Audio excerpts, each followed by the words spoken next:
So, the next story I have for you is a tale. This is a tale about somebody who really existed, like Nasruddin. But this is a story, it's possibly a true story. You have to decide afterwards whether you think it's true. So it could be a true story because it's about a real person.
Once, many, many years ago, there was a man whose name was Yunus.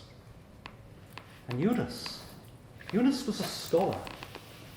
He was a learned man. He read many books. He went to many teachers.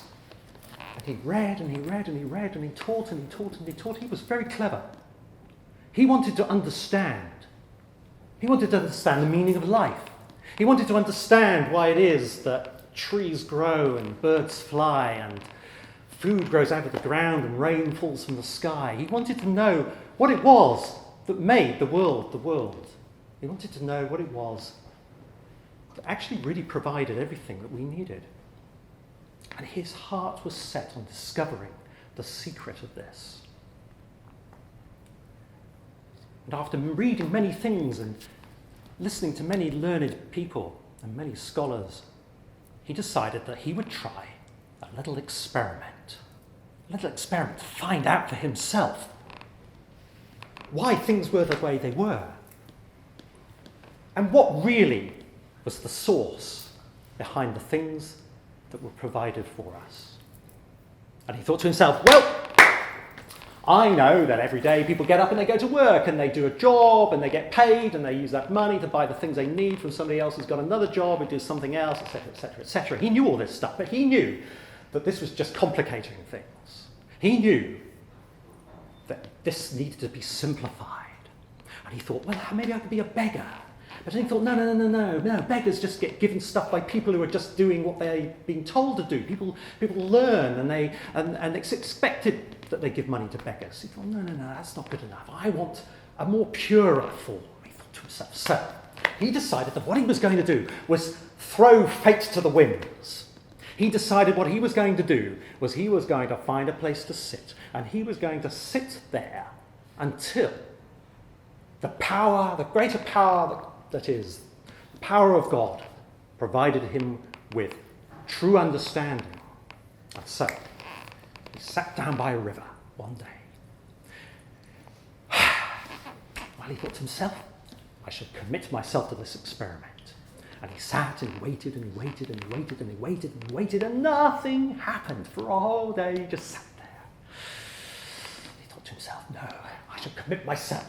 With my level of commitment, surely a sign must come. Well, he went to sleep, sure in the knowledge that the next day something would come along to show him the way. When he woke up, he rubbed his eyes, and that day, well, some very important people rode past on their horses and their carriages, and they saw him sitting there, and they called out to him and asked him if there was anything he needed, and he said, no, I shall not be provided for by you. And then some pilgrims passed by and they stopped for a while and they were nibbling on their dry bread and their hard cheese. And they said, perhaps you'd like to share our food with us. And he said, oh, no, I don't need anything from you. I am waiting for something more mysterious. And so these people went. And Yunus was left there. And he went to sleep very hungry. Well, And he woke up in the morning. He was even more hungry. His tummy was rumbling, and he was thinking, oh, sooner or later, God will provide me with something to eat. Sooner or later, this must happen. And his tummy rumbled and rumbled and rumbled. And while he was just observing little fish swimming amongst the reeds, and while he was just watching the birds flying through the sky, he happened to look down and he saw something. He saw something bobbing amongst the reeds in the water. He couldn't quite work out what it was to start with, but it was bobbing in and out of the reeds and making its way closer and closer towards him. What's this, he thought? He didn't see where it come from. It was just there, floating in the water. And as it got closer and closer, he could see it was a small package. It was a little something wrapped in vine leaves. But he thought, maybe this is what I need.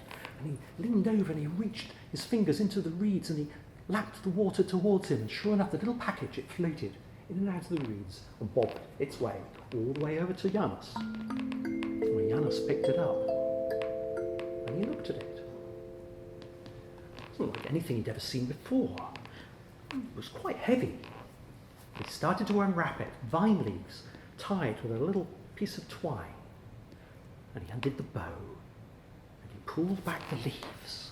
And as he pulled back the leaves, his nose was assailed by the most delicious smells, an aroma that was so powerful he could tell from just the smell alone that he was in possession of a small quantity of the halva of Baghdad. Yes, the halva of Baghdad. Some of you may have heard of this stuff, this mystery substance. So famed it was that the secret to the recipe of the halva of Baghdad was such a guarded secret that only one person alive knew of the recipe. And this recipe was kept secret by one person, the master of the maker of the halva of Baghdad, only to be passed on his deathbed to his apprentice. Such a secret recipe. So famous it was. Kings and queens and emperors would nibble upon it. Warriors and adventurers would travel huge distances with the halva of Baghdad. And it was a cure-all for 1,000 diseases, including COVID-19. Janus couldn't believe it. The halva of Baghdad. Oh, the aroma was too much. It was attar of roses and almond paste and sesame and pistachio nuts and cinnamon and honey and everything. Oh, and it was his. He could not believe it. It was in his hands and he thought, this is it, a sign from God. I am on the right path. And he thought to himself, now this is the test. Tomorrow, if the halva of Baghdad turns up again, then I know I'm onto something. The next day, if the halva of Baghdad turns up once more, then all I have to do is follow it from it to find its source. Follow it upstream, he thought to himself. And so that's what he did. He waited. The next day, the halva of Baghdad, sure enough, was bobbing amongst the reeds. And the next day, the little package was there. And Janus sustained himself on this delicacy, the food of paradise. And so, he thought to himself, I'll walk upstream. Every day the halva should turn up, and every day I will get closer to its source, and every day I shall get closer to the truth. And so that's what he did.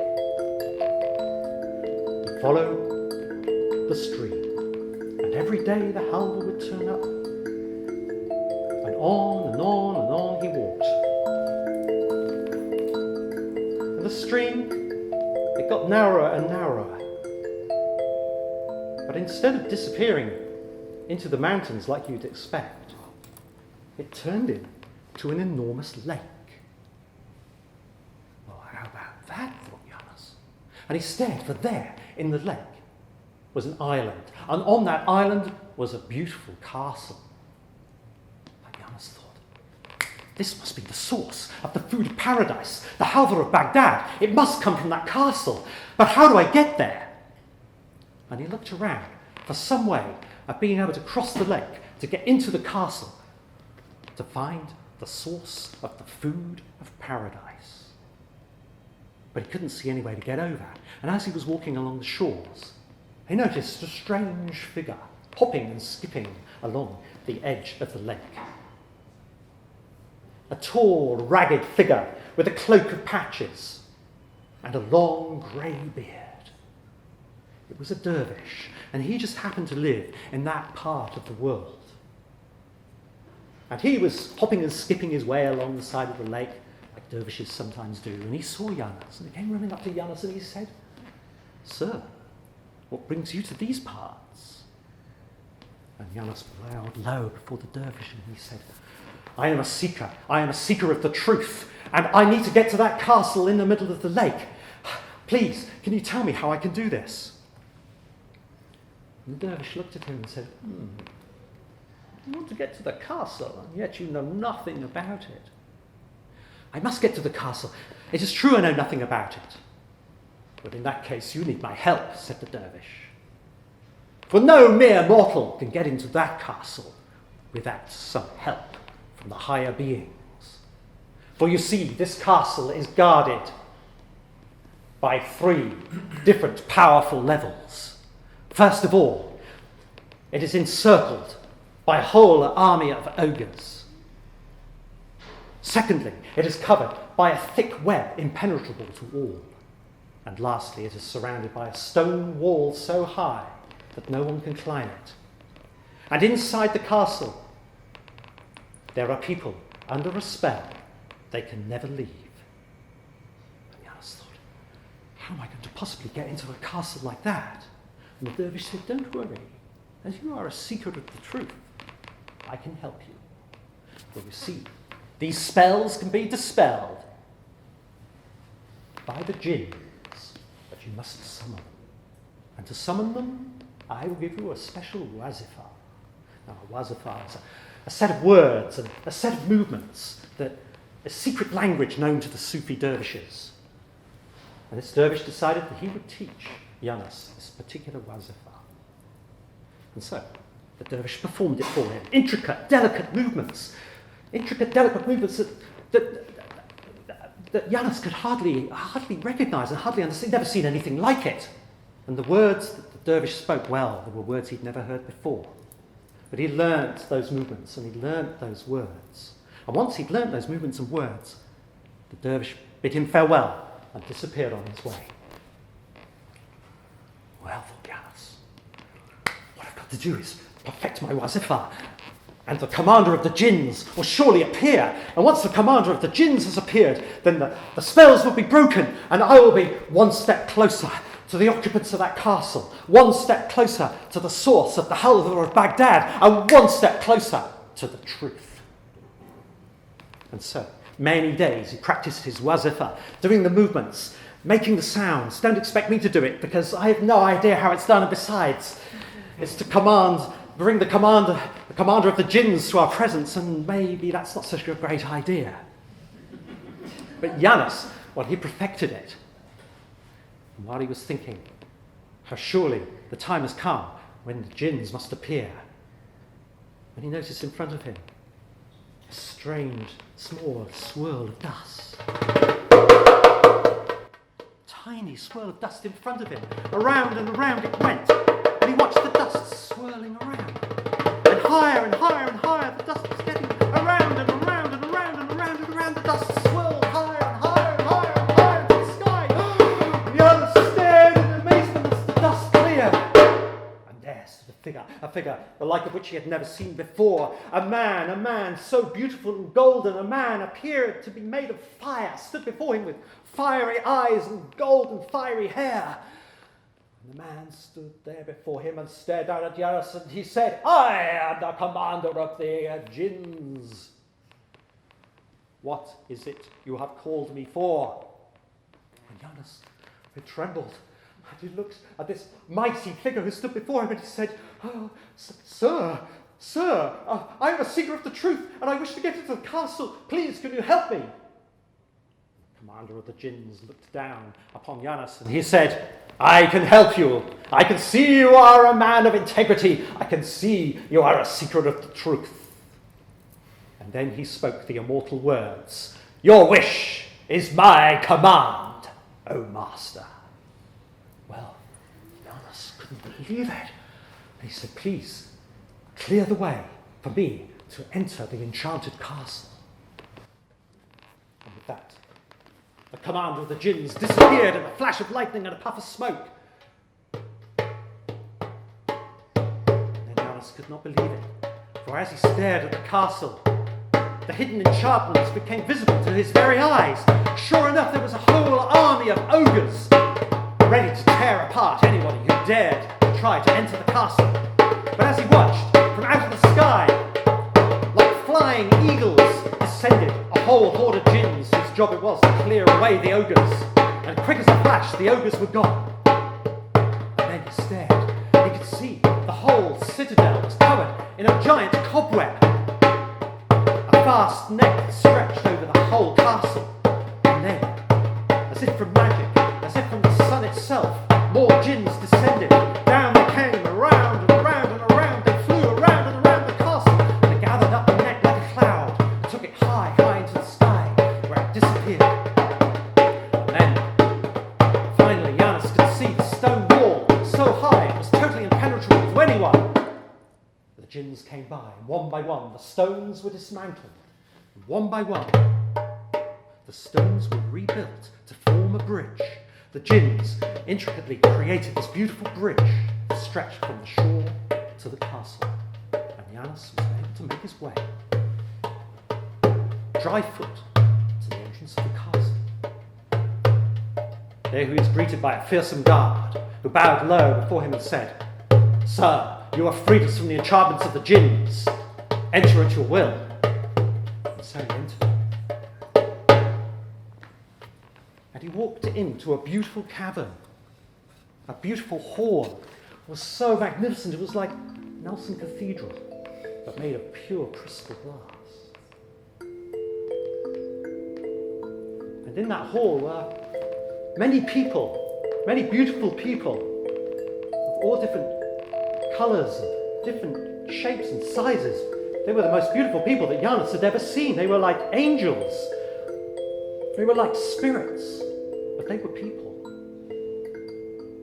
And they all stepped towards Janus and they bowed before him and they said, "Thank you, you have freed us from the enchantments of this castle, and now we are free to leave. What can we do for you?" And Janus said, "I am a seeker of the truth. I wish only to know the truth. I only wish to know where the food of paradise has come from and why it has been provided to me." And the people looked and they said, "The food of paradise? Yes, said Janus. Yes, the halva of Baghdad. The halva of Baghdad that is delivered to me every single day by the hand of God. I've traced it back to this castle. Please, can you tell me why and how it comes to be given to me?" And they said, "You wish to know the source of the food of paradise?" "Yes," said Janus. Please, tell me, please." And they said, "We will tell you, but beware. For a man's understanding is only as great as his capacity to understand." "Oh, yeah, whatever," said Janus. "I don't care. Just please, the truth is the truth, and the truth I must know." Well, all right. And the beautiful angelic people said, "You must climb this tower. And when you climb this tower, you will reach the top. And at the top there is a door. Behind that door is the truth. But there is a secret knock. You have one chance to get that secret knock right. You must not fail." And they rapped out the pattern there before him with their hands. And Janus practiced the pattern, he learned the pattern. Right, he was ready to go. Up the stairs he went. Round up the spiral stone stairs of the tower. Higher and higher and higher he went. Higher and higher he climbed. Round and around and up and up and up and up. He was out of puff by the time he reached the top, and sure enough, there was a small wooden door. Oh, the pan. Oh, yes, I know. Right. And he rapped on the door. And to his amazement, a beautiful voice from behind the door said, "Open the door and enter."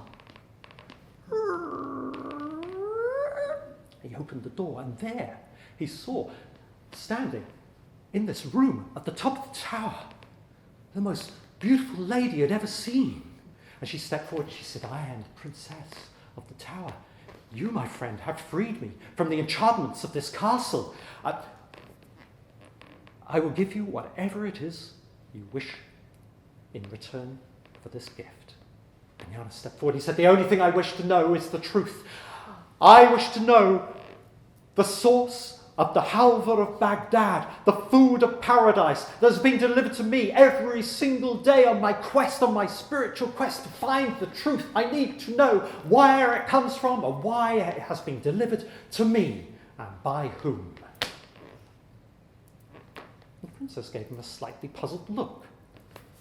"Excuse me, the halva of Baghdad? The food of paradise?" "Yes, the food of paradise, the halva of Baghdad. Every single day it appears to me on the river. I've survived on this substance for the last 3 weeks until I found my way to this castle. I know it comes from this castle. It cannot come from anywhere else."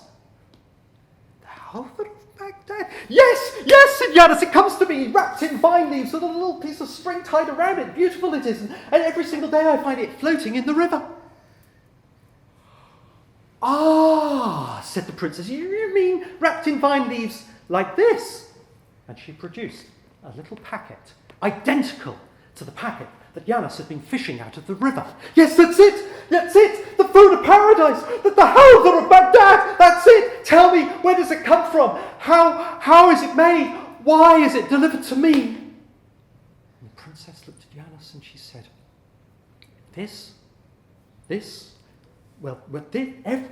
let me explain. Every single day I have a bath. I have a beautiful bath in milk. And every single day my servants bring me cosmetics and soap and oils, and I wash myself in the bath. And when I have drained the bath of its milk, I will carefully scrape the bath down, and the residue of the bath I place onto these leaves, and I fold up and I throw it out of the window because I don't need it anymore." And then it dawned on Janus. He knew then, there, that the capacity to understand, a person's capacity to understand, well, you will understand only what you are able to understand.